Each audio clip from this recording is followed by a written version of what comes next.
Olá pessoal, tudo bem? Dando sequência ao nosso PET volume 3, nessa semana 4 vamos falar sobre a geopolítica ambiental.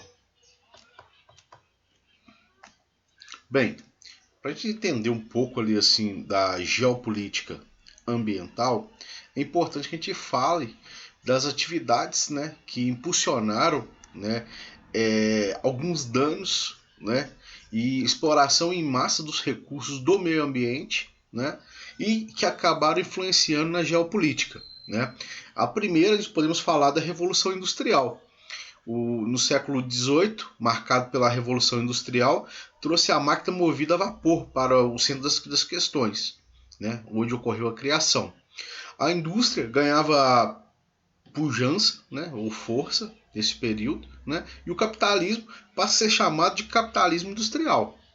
O desenvolvimento das técnicas impulsionadas e financiadas pelo capital das indústrias criou uma porção de necessidade de recursos minerais e energias para manter em funcionamento a atividade industrial.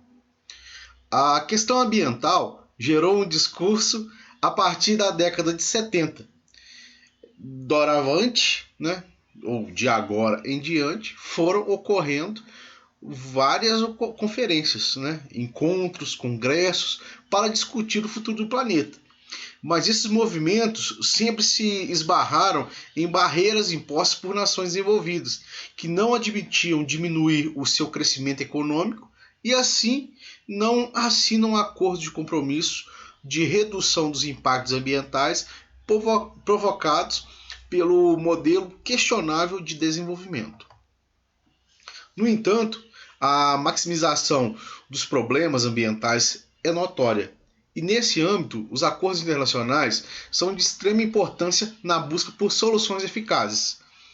Realizaram-se então as conferências ambientais, reuniões em que líderes de diversos países discutem e criam projetos para o desenvolvimento sustentável, que unam o crescimento econômico com a preservação.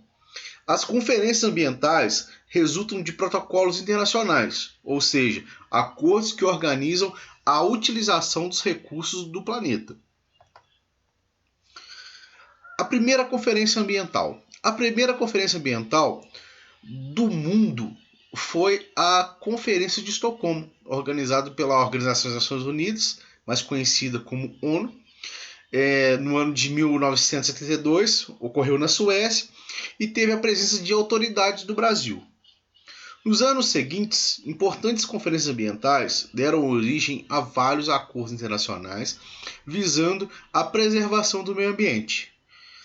Assinado em 1987, o Protocolo de Montreal sobre as substâncias que destroem a camada de ozônio é considerada um dos mais bem-sucedidos, pois contou a adesão de 150 países. Os países signatários comprometeram-se a diminuir a emissão de substâncias nocivas à camada de ozônio, como o gás carbônico, mais conhecido como CO2. No dia 16 de setembro, dia em que o protocolo entrou em vigor, foi declarado como o Dia Internacional para a Preservação da Camada de Ozônio. Outras conferências importantes, podemos citar a ECO 92, ou Conferência das Nações Unidas, né, mais conhecida também como a Rio 92, foi organizada pela ONU. Foi realizada em 1992, na cidade do Rio de Janeiro, aqui no Brasil. A ECO 92 retomou os projetos estabelecidos na Conferência de Estocolmo, discutiu sobre clima, água, transporte coletivo, turismo ecológico e reciclagem. O Protocolo de Kyoto foi assinado em 1997, em Kyoto, no Japão, pelos países integrantes da ONU. Daí veio o nome de Protocolo de Kyoto. Né? Ele visava a redução das emissões dos gases de efeito estufa, né, da década de 1990, como, por exemplo, o dióxido de carbono, né, como nós já falamos anteriormente, que é o nosso CO2.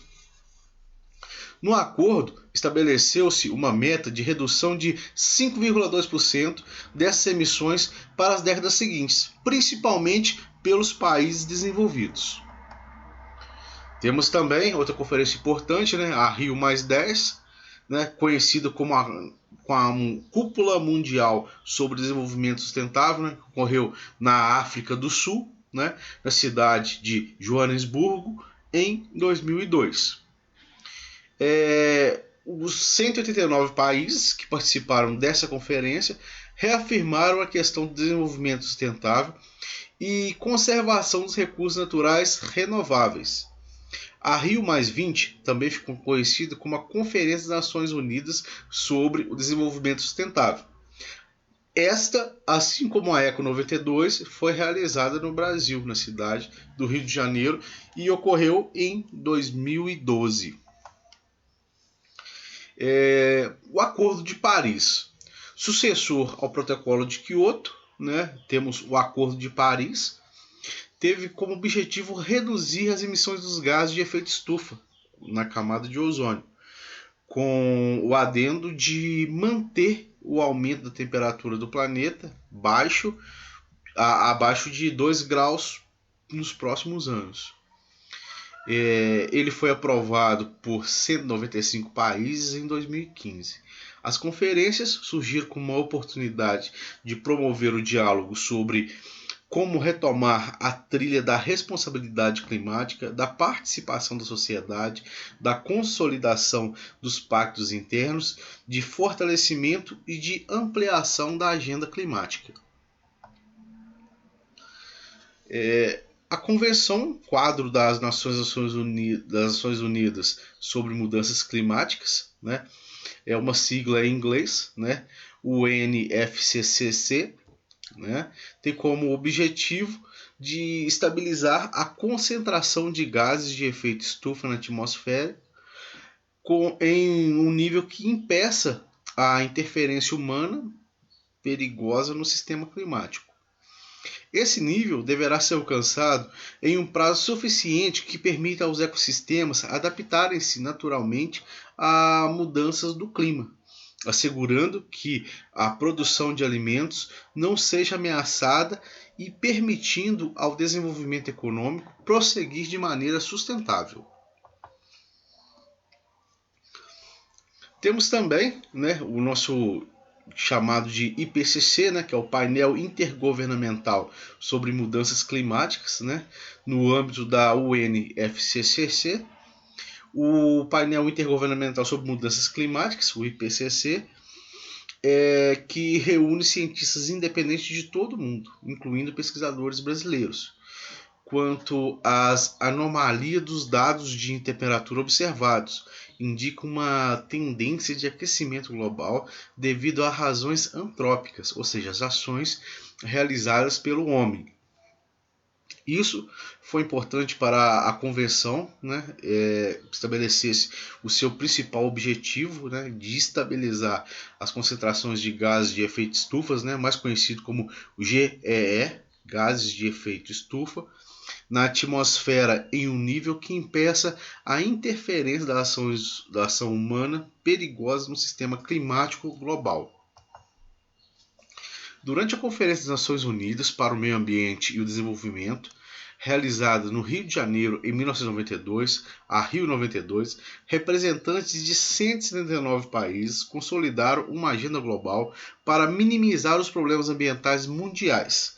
Crescia a ideia do desenvolvimento sustentável, buscando um modelo de crescimento econômico e social aliado à preservação ambiental e ao equilíbrio climático de todo o planeta. Nesse cenário, foi elaborada a Convenção Quadro das Nações Unidas sobre Mudança Climática, a nossa UNFCCC. Foram definidos compromissos e obrigações para todos os países, né, denominados partes da convenção. Para garantir o cumprimento desse compromisso, é necessário os recursos financeiros para custear as despesas.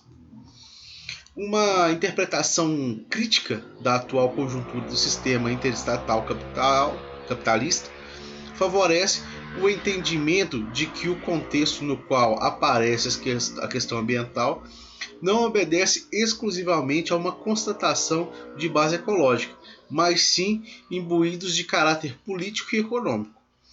A preocupação dos ambientalistas, né, sobretudo de países centrais e de corporações transnacionais poderosas, não surge somente em razão de um sentido legítimo, devido aos impactos antrópicos, ao crescente esgotamento dos recursos naturais, à possível escassez de água potável e ainda na primeira metade desse século, a degradação de terras agricultáveis e a ameaça de mudanças climáticas que levou a ciência a reconhecer o Antropoceno como uma nova era geológica, né? Não obstante, também é repleto de interesses geopolíticos de frear o crescimento econômico da periferia, né? Manter o status quo e é a divisão internacional do trabalho, controlar vastas áreas estratégicas e como forma de denominação política, ideológica e econômica financeira em uma ordem mundial, caracterizada pela emergência de novos polos de poder. Por meio de um contexto civilizatório, contraditório e que conta com uma visão polarizada sobre o futuro ecológico global, sob a constante ameaça das mudanças climáticas, inclusive com estudos difundidos por grande parte da academia sobre meio ambiente e também a Amazônia. Essas temáticas que foram colocadas no centro do debate são de suma importância para tentarmos de alguma forma, prolongarmos a permanência nesse planeta, né, da nossa espécie nesse planeta, afetado em larga escala pela ação humana. Esse seria um dos principais objetivos. Lembrando que, de certa forma, o meio ambiente já mudou bastante, né? O homem vem a cada dia que passa intervindo, né, de acordo com várias atividades. Temos atividades que de certa forma influenciam em larga escala as mudanças no meio ambiente. Essas mudanças acabam impulsionando com relação a mudanças climáticas, uma vez que o homem retira a cobertura vegetal, ele vai alterar o ciclo da água, a permanência de água naquele local, uma vez que o solo vai ficar exposto, a qualidade do solo, o solo quando fica muito exposto à radiação solar e não tem uma grande quantidade de irrigação, é difícil manter os micro-organismos vivos ali, uma vez que eles compõem o solo, são componentes de suma importância para que aquele solo continue a ser produtivo. Então, temos que pensar bastante, né, com relação a essas questões ambientais, a poluição, uma vez que as calotas polares estão sim ocorrendo o degelo em larga escala, né, estão derretendo, aumentando o nível do oceano e, de certa forma, a cada ano que passa, tem-se notícias de temperaturas recordes climáticas, né? Um desequilíbrio muito grande do clima, né? Onde os verões são escaldantes, né? A cada ano que passa bate recorde de temperatura e o inverno também, né? Nota-se que o inverno também tem sido alterado, né? Tem sido bem rigoroso nos últimos anos devido ao desequilíbrio ambiental causado pelo homem, tá certo? Um abraço a todos aí e até a próxima.